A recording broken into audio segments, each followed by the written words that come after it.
Good morning students. Online class में आप सभी का स्वागत है। हमारी आज की वीडियो का विषय है सर्वनाम। इस समय हम आपको सर्वनाम के बारे में पढ़ा रहे हैं। तो हमने आपको पुरुषवाचक सर्वनाम और निश्चयवाचक सर्वनाम और अनिश्चयवाचक सर्वनाम, इन सर्वनाम के बारे में हमने आपको पढ़ा दिया है। और आज हम बात करेंगे प्रश्नवाचक सर्वनाम के बारे में, संबंधवाचक सर्वनाम के बारे में और निजवाचक सर्वनाम के बारे में। तो आइए सबसे पहले हम बात करते हैं संबंधवाचक सर्वनाम के बारे में। तो संबंधवाचक सर्वनाम में है कि जो सर्वनाम जो है संबंधवाचक सर्वनाम में आपको मैं इस तरह से उदाहरण बताऊंगी कि जो आप अपने जीवन में हजारों बार प्रयोग करते होंगे। जैसे कि आपके जीवन से रिलेटिव उदाहरण है, जैसे कहा भी गया है कि जैसे जिसकी लाठी उसकी भैंस, यानी कि संबंधवाचक सर्वनाम में जो है जो सर्वनाम जो है संबंध वाक्य में आए और दूसरे सर्वनाम के साथ वो संबंध प्रकट करते हैं, तो उन संबंधवाचक सर्वनाम को हम उन सर्वनाम को हम संबंधवाचक सर्वनाम कहते हैं। जैसे जैसा वैसा, उतना जितना, जिसे उसे, जो सो। तो ये क्या है, ये आपस में जो है सर्वनाम संबंध है आपस में इनका, यानी कि जो आएगा सो आएगा, जैसा आएगा वैसा आएगा, ये दोनों आपस में संबंध दर्शा रहे हैं। तो इसमें जो है जैसे जो सोता है वह खोता है, तो क्या हो गया, जो और वह जो है इनमें दोनों में आपस में संबंध दर्शा रहा है। जैसा वैसा, जैसा करोगे वैसा भरोगे, है ना। तो इसमें क्या है, जैसा वैसा जो है वो सर्वनाम है। या जैसे जिसकी लाठी उसकी भैंस, ये कहावत है। तो यहाँ पर जिसकी लगा है और उसकी लगा है।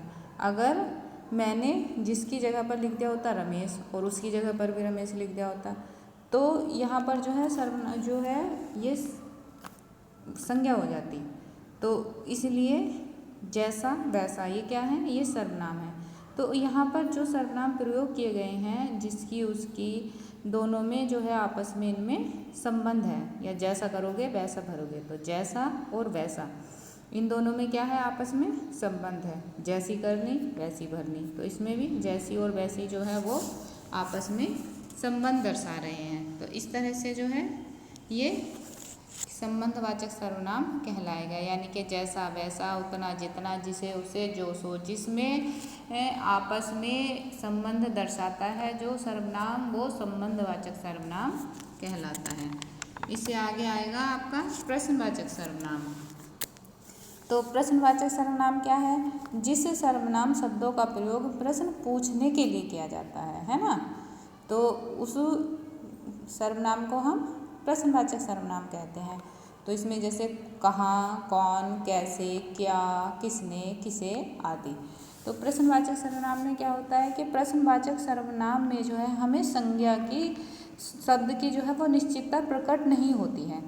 जब हम ये नहीं जानते हैं कि मतलब संज्ञा शब्द को या संज्ञा के बारे में, तो हम क्या करते हैं, हम प्रश्न करते हैं।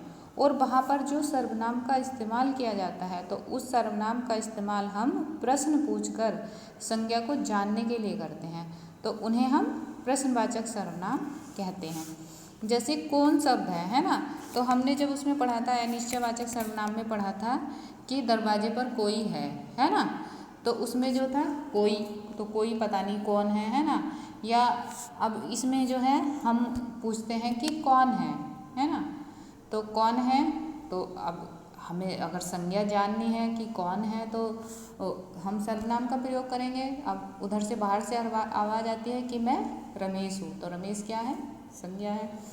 तो हम किसी भी संज्ञा का पता लगाने के लिए जब सर्वनाम का इस्तेमाल करते हैं, तो उसको हम प्रश्नवाचक सर्वनाम कहते हैं।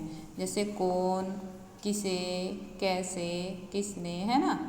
तो ये सब जो है ये प्रश्नवाचक सर्वनाम में आते हैं। या जैसे यह काम किसने किया, है ना। तो किसने किया ये पता नहीं है, लेकिन हमने प्रश्न पूछा कि यह काम किसने किया। उत्तर में हमें जवाब आता है कि ये काम जो है हमारे, ये काम नौकर ने किया, तो नौकर क्या है, संज्ञा है। तो संज्ञा शब्द का पता लगाने के लिए हम जो है जब प्रश्न पूछने के लिए सर्वनाम का इस्तेमाल करते हैं तो उसको जो है हम प्रश्नवाचक सर्वनाम कहते हैं। जैसे तुम कहाँ रहते हो, है ना, तो अब हम किसी से पूछ रहे हैं कि तुम कहाँ रहते हो, तो वो क्या कहेगा, मैं दिल्ली रहता हूँ, आगरा रहता हूँ, है ना, महाराष्ट्र रहता हूँ। तो जहाँ भी रहता है तो वो क्या है, जो वो आंसर में आ रहा है वो उसकी संज्ञा है। तो ये जो है कौन, कहाँ, कैसे, ये सब जो है ये प्रश्नवाचक सर्वनाम के अंतर्गत आते हैं। उसके बाद हम बात करेंगे निजवाचक सर्वनाम के बारे में।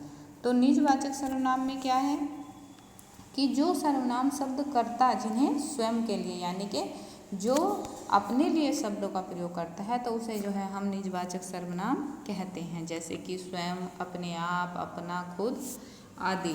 यानी कि निजवाचक सर्वनाम में जो है निज का क्या मतलब होता है, निज का मतलब होता है खुद, और वाचक का मतलब होता है बताने वाला। यानी कि जो खुद का सेंस बताने के लिए प्रयोग किया जाता है, खुद के अर्थ में प्रयोग किया जाता है, ऐसे सर्वनाम शब्दों को जब वक्ता अपने लिए प्रयोग करता है तो उन्हें जो है हम निजवाचक सर्वनाम कहते हैं। जैसे रमेश ने घर की सफाई खुद ही कर डाली।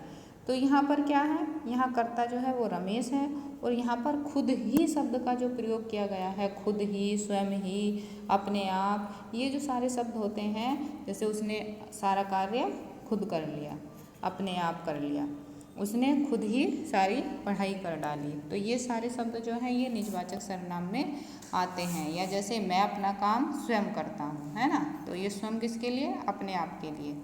या मैं अपने आप चला जाऊँगा, तुमने अपना पाठ याद कर लिया, या उसने खुद ही यह पत्र लिखा है। तो जो भी इस सर्वनाम में क्या है, इसमें जो शब्द कर्ता जिन्हें अपने लिए, अपने स्वयं के लिए प्रकट करता है, प्रयोग करता है, उन्हें हम निजवाचक सर्वनाम कहते हैं। तो आज जो है हमने आपको प्रश्नवाचक सर्वनाम, संबंधवाचक सर्वनाम और निजवाचक सर्वनाम के बारे में बताया है। आज हमारे जो सर्वनाम हैं वो कंप्लीट हो चुके हैं। सर्वनाम हमने आपको बताया 6 प्रकार के होते हैं।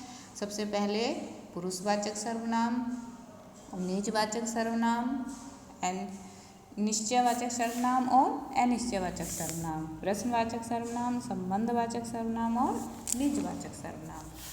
तो सर्वनाम आपको अच्छे से याद हो गए होंगे। अब कल जो है हम इससे आगे का पढ़ाएंगे आपको विशेषण के बारे में। Thank you.